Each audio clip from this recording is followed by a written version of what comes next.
कैसे करेंगे? मैं यहाँ की बहू हूँ, मैं यहाँ उम्मीद लेके आई हूँ। आज से यहाँ का कानून ऐसा नहीं करेगा, यकीन है मुझे। सीमा हैदर सचिन से होगी जुदा, जाना होगा पाकिस्तान, नेपाल के रास्ते आई थी हिंदुस्तान। सीमा हैदर के वकील दो बॉर्डर के बीच के प्यार का बचा पाएंगे दास्तान। एसआईआर वोटर रिवीजन बना बड़ा खतरा, सीमा हैदर को जाना होगा पाकिस्तान। एसआईआर से दहल उठा सचिन का परिवार, अब नहीं बचा पाएंगे वकील साहब।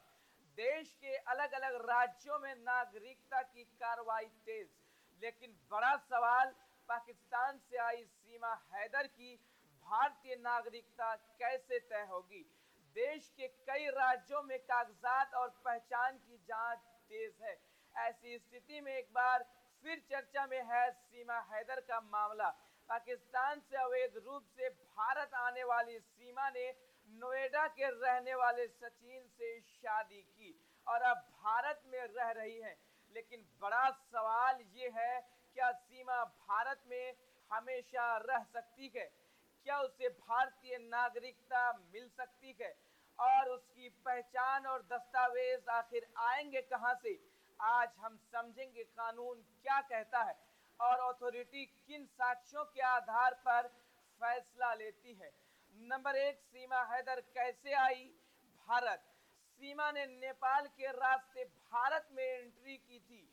भारतीय कानून के अनुसार वैध वीजा और ट्रेवल डॉक्यूमेंट्स के बिना भारत में प्रवेश अवैध माना जाता है। नंबर 2, सवाल दस्तावेज कहां से आएंगे? नंबर 1, पाकिस्तान से दस्तावेज किसी भी विदेशी नागरिक को भारत में रहने के लिए जरूरत होती है। नंबर 1, पासपोर्ट होम कंट्री का। Number 2, visa. नंबर 3, एंट्री का वैध रिकॉर्ड। अगर सीमा इन दस्तावेजों को प्रस्तुत करने में विफल रहती है तो भारतीय एजेंसियां उसे इलीगल मानेगी। लेकिन सवाल ये है कि क्या भारतीय नागरिकता कैसे मिल सकती है कानूनी प्रक्रिया में? भारतीय कानून के अनुसार किसी विदेशी नागरिक को नागरिकता पाने के लिए काफी सारे पापर बेलने पड़ते हैं। लंबी अवधि तक भारत में रहने का रिकॉर्ड बनाना पड़ता है। गृह मंत्रालय से विशेष रूप से लगातार सूचना देना पड़ता है। सुरक्षा जांच होती है। वैध पासपोर्ट और पहचान भी रहना चाहिए। शादी या नागरिकता नहीं दे सकती है। सीमा के मामले में यदि पाकिस्तान से डॉक्यूमेंट्स प्राप्त नहीं होते तो भारत सरकार के पास नागरिकता देने या ना देने दोनों अधिकार सुरक्षित हैं। क्या सीमा सबूत दे पाएंगी? भारत की जांच एजेंसियों को चाहिए होगा पाकिस्तान में उसकी असली पहचान पता करे, जन्म से जुड़े रिकॉर्ड, वहां का पता। पाकिस्तान सरकार की पुष्टि जब तक ये साक्ष्य नहीं मिलते, सीमा की नागरिकता या वीजा या लंबी अवधि के रहने पर सवाल बना रहेगा।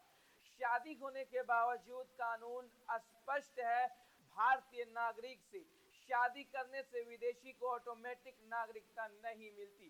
सीमा को भी long term visa, residential permit और सुरक्षा मंजूरी लेनी होगी।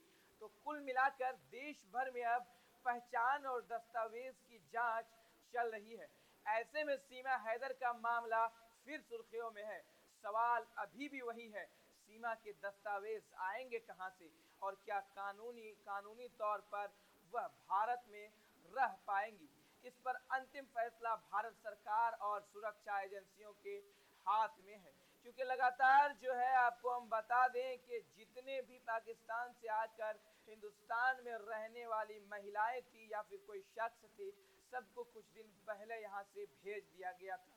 क्या सीमा हैदर को हिंदुस्तान से पाकिस्तान भेजा जाएगा? क्या सचिन से अलग किया जाएगा सीमा हैदर को? ये बड़ा सवाल है। कानूनी प्रक्रिया के मुताबिक आपने खबर को सुना और जाना। आपकी क्या राय है कमेंट बॉक्स में जरूर दीजिएगा। जय हिंद, जय भारत।